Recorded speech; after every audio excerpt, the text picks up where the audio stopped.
Olá, meus queridos jovens, como estão vocês? Todos bem? Espero que estejam todos na paz do Senhor Jesus. Nós hoje vamos dar continuidade ao nosso estudo da nossa revista Questões e Conflitos da Vida. Vamos continuar, a segunda parte da nossa lição, que é alcoolismo. Nós vimos na semana passada a perspectiva sociológica e biológica, e hoje nós vamos ver a perspectiva teológica, ou seja, a perspectiva bíblica a respeito da bebida alcoólica, tá certo? Então, o autor da nossa lição começa falando sobre que quando a gente precisa interpretar um texto, primeiramente a gente precisa compreender o contexto. Isso é sempre assim, né? Nas escolas, nas faculdades, quando você vai interpretar algum texto, primeiramente você precisa interpretar o contexto. Por exemplo, quando lemos sobre a videira na Bíblia, imaginamos apenas a planta e o fruto, mas para os filhos de Israel, o significado era muito maior do que podemos imaginar. Tudo nela era apreciado e aproveitado. Comiam suas folhas enroladas com recheio, um prato até hoje muito apreciado, chamado charuto. Saboreavam seu fruto maduro ou desidratado, bebiam o suco natural fermentado, que era o vinho, e transformavam o suco em geleia deliciosa. Além do sustento, a vida representava a espiritualidade nacional, na aliança que eles tinham com Deus. Isso está registrado em Romanos 11:24. Depois vocês podem conferir lá. Até mesmo o comportamento que Deus esperava dos seus filhos estava simbolizado nos frutos da videira. João 15:5 e Isaías 5:2-4. Por essa razão, convém nós entendermos exatamente o significado da palavra vinho ou bebida forte no contexto bíblico, antes de aplicarmos a nossa realidade. Então, no texto original do Antigo Testamento, em hebraico, haviam 3 palavras diferentes, com significados diferentes, e que foram traduzidos para o português como vinho, certo? Então, a primeira palavra é Iaim.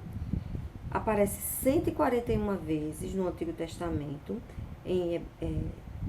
no Antigo Testamento, significando, na maioria das vezes, o vinho embriagante, aquele vinho mesmo que embriaga, o qual era abominável ao Senhor. Isso está lá registrado em Levítico 10, de 9 a 11, Provérbios 21, Provérbios 23, 29-35, Provérbios 31, de 4 a 7, e Isaías 5, 11. Podia também referir-se, embora que raramente, ao suco da uva. Jeremias 40, 10 a 12. Tirosh era outra palavra hebraica usada para vinho. Significava literalmente vinho novo, ou suco recém-espremido, sem fermentar, ou a fruta ainda no cacho. Esse termo aparece 38 vezes no Antigo Testamento, nunca se referindo à bebida alcoólica. Isaías 65:8 está registrada essa palavra também lá. Deuteronômio 11:14, Provérbios 3:10 e Provérbios 3:10.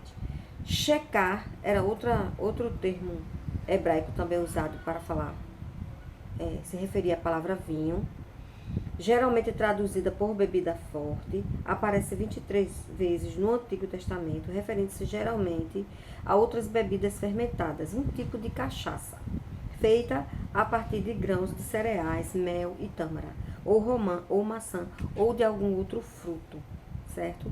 Geralmente, no Novo Testamento, escrito em grego, emprega a palavra oinos para referir-se ao vinho, equivalente à palavra iaim do Antigo Testamento, que tanto serve para descrever o suco da uva como o vinho. Por isso, sempre devemos analisar o contexto para saber exatamente o que está escrito. Agora eu vou passar para vocês, ler para vocês alguns argumentos e contra-argumentos quanto ao consumo moderado da bebida alcoólica. Então, sobre o consumo moderado da bebida alcoólica, algumas pessoas têm alguns argumentos que defendem o uso moderado da bebida alcoólica. Então, eu vou apresentar os argumentos contra e a favor do do consumo moderado da bebida alcoólica por cristãos, tá certo? No Novo Testamento, encontramos muitas advertências quanto ao hábito de consumir bebida alcoólica. 1 Tessalonicenses, o apóstolo Paulo fala, capítulo 5, 6 a 8, e Lucas 21, 34 se referem a isso. Ora, os que se embriagam, é de noite que se embriagam. Nós, porém, que somos do dia, sejamos sóbrios. Entretanto, alguns textos parecem permitir o uso moderado de bebida alcoólica. Vejamos algumas passagens bíblicas mais usadas por pessoas que defendem o consumo moderado e os contra-argumentos que se levantam em oposição a essa interpretação, tá certo? O primeiro argumento das pessoas que defendem o uso moderado do vinho é que o primeiro milagre de Jesus foi transformar água em vinho. João 2, de 1 a 11. Se Jesus usou seu poder para dar vinho àquelas pessoas, parece óbvio que ele aprovava o hábito, né, o ato de beber socialmente, ou seja, moderadamente. Então, nós vamos agora apresentar o contra-argumento a esse argumento.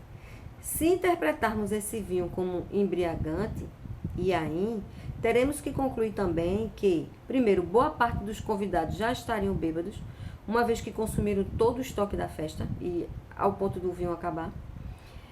A mãe de Jesus estaria lamentando a falta da bebida alcoólica, que Jesus estaria oferecendo mais de 700 litros de bebida alcoólica, João 6, de 6 a 9, para garantir que todos os convidados ficassem embriagados, e que o Senhor Jesus estaria iniciando seu ministério glorioso, prestigiando um bando de bêbados. Não seria quase uma blasfêmia supor que Jesus estivesse deliberadamente desrespeitando a palavra de Deus no que diz: ai daquele que dá ao seu companheiro vinho misturado com seu furor, e o que embebeda para lhe contemplar a nudez? Hebreus 2,15. O segundo argumento, para quem defende o uso moderado do vinho: Jesus tomou vinho na última Santa Ceia e fez dele um símbolo do seu precioso sangue. Mateus 26, 29, Marcos 14, 25, Lucas 22, 18. Portanto, presume-se que o consumo de vinho é uma prática santificada por Deus. O contra-argumento é o seguinte: observe que nenhum dos evangelistas empregou a palavra vinho, oinos, na narrativa da ceia do Senhor. Quando se referia à narrativa da ceia do Senhor, nenhum dos evangelistas empregou no original grego o vinho que embriaga, certo? Jesus, na verdade, bebeu o fruto da videira, que era o suco natural, né? O suco natural usado com frequência nas refeições naquela época. Além disso, a ceia foi instituída durante a celebração da Páscoa. E quando, nesse período da celebração da Páscoa, era proibido comer qualquer coisa ou beber que fermentasse, né? Nem usar o fermento nem nada que pudesse fermentar ou levedar. O texto que os judeus obedeciam, isso era Êxodo 12, 15. Na Bíblia, o fermento é, na maioria das vezes, visto como símbolo de corrupção e pecado. Mateus 16, 6 a 12. Se um sacerdote não podia ministrar a Deus e se tomasse bebida embriagante, Levítico 10, 9, o que dizer então de um sumo sacerdote da nova aliança ministrando perante Deus em favor do seu povo? Hebreus 3, 1 e Hebreus 5, de 1 a 10. O terceiro argumento: a orientação que Paulo deu aos diáconos em 1 Timóteo 3,8. Se os diáconos não deviam beber muito vinho, significa então que poderiam beber pouco. Esse é o argumento. O contra-argumento: vale ressaltar ainda que há um contrassenso teológico nesse tipo de conclusão, né? Visto que em todo o Novo Testamento há inúmeros conselhos para que os cristãos se afastem da bebida. Paulo, por exemplo, na carta aos cristãos de Éfeso, onde Timóteo pastoreava, exortou-os para que abandonassem o hábito de beber, lembrando-lhes que o corpo deles era habitação do Espírito Santo, Efésios 5, 18. Além disso, uma das características marcantes de um diácono era ser cheio do Espírito Santo. Atos 6, 2 a 8. Espiritualmente, minha gente, a embriaguez não combina com a pessoa espiritual. Uma pessoa que quiser ser espiritual, eu acho que a primeira coisa que ele precisa, a primeira providência a ser tomada é se afastar da embriaguez, né? Da bebida alcoólica, em excesso ou não. Em Apocalipse 17, no versículo 2, o vinho é empregado para figurar o veículo da devassidão, num contexto em que Deus trata de pecados da humanidade. Então, vocês vejam aí, em Apocalipse 17, ele falando sobre os bêbados, né? Os alcoólatras. O quarto argumento, para quem defende o uso moderado do vinho. Se Paulo orientou Timóteo a que bebesse um pouco de vinho, em 1 Timóteo 5,23, podemos concluir que vinho faz bem à saúde e, portanto, a Bíblia o recomenda. O contra-argumento. Se Timóteo tivesse o hábito de beber, ainda que moderadamente, por que precisou esperar então a orientação do apóstolo Paulo para que usasse o vinho como remédio? Além disso, observe que a recomendação foi para usar apenas um pouco de vinho. No grego, óligos significa pouco de grau e intensidade leve, quando necessário, né? Naqueles dias era um bom remédio para o estômago, o uso do vinho realmente. Mas hoje, né, nós dispomos de inúmeros medicamentos que produzem efeitos cientificamente reconhecidos e comprovados, mais eficazes do que o oferecido pelo vinho fermentado. Então, hoje, quem tem problemas de estômago não precisa usar necessariamente o vinho para melhorar, para ficar bom. Porque existem medicamentos muito mais avançados e mais eficientes para resolver os problemas de estômago. Nós não queremos contradizer a afirmação dos médicos quanto aos benefícios de um cálice de vinho no jantar. Porque isso é orientação fruto de pesquisas científicas. Então, realmente, é verdade, há um estudo científico, uma pesquisa científica de que usar um cálice de vinho depois do jantar, antes de dormir, é bom, faz bem para a saúde. Essa orientação é verdadeira. Mas os mesmos médicos que fizeram essa pesquisa também recomendam o seguinte: quem tem predisposição ao alcoolismo, ou seja, tem facilidade de se viciar no álcool, em bebida alcoólica, ou que não tem controle sobre quantidades, né? Não consegue beber apenas uma tacinha pequena. Então, essas pessoas já têm predisposição. O vinho pode passar de benéfico para maléfico. Ou seja, ao invés de um cálice de vinho após o jantar fazer bem, a pessoa vai começar a exagerar e vai ficar alcoólica, vai arrumar outro problema muito maior e mais grave de se libertar. A avaliação médica, física e a autoavaliação quanto à tolerância e predisposição ao consumo, além do prescrito, é fundamental. Então, para você fazer esse tipo de atitude, de tomar vinho antes de jantar, como remédio, você precisa passar no médico para que ele faça uma avaliação da sua situação, tá certo? Não se enganem, pois os imorais, os que adoram ídolos, os adúlteros, os homossexuais, os ladrões, os avarentos, os bêbados, os caluniadores e os assaltantes não terão parte no reino de Deus. 1 Coríntios 6, 9 a 10. Isso é o Novo Testamento na linguagem de hoje, tá certo? Além de toda a argumentação social, biológica, os que adoram ídolos, aliás, biológica ou teológica, quanto aos riscos da bebida alcoólica, temos ainda as advertências que vêm do passado. Nas páginas milenares da Bíblia, vemos personagens que experimentaram amarguras e dissabores por causa da bebida.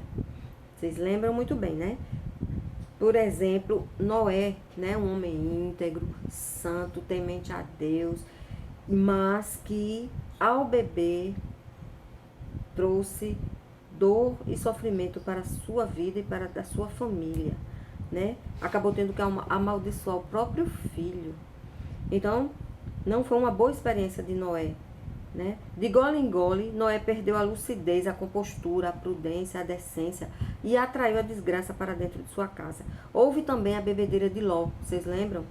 Gênesis 19, 31 a 38, depois vocês podem ler essa história, e que causou uma grande tragédia. Depois leiam para vocês saberem que tragédia foi essa. Todos nós conhecemos os efeitos físicos, mentais, familiares, sociais e espirituais do alcoolismo. Quantos perdem a família, minha gente? O emprego, os bens, a dignidade, o respeito por causa desse maldito vício.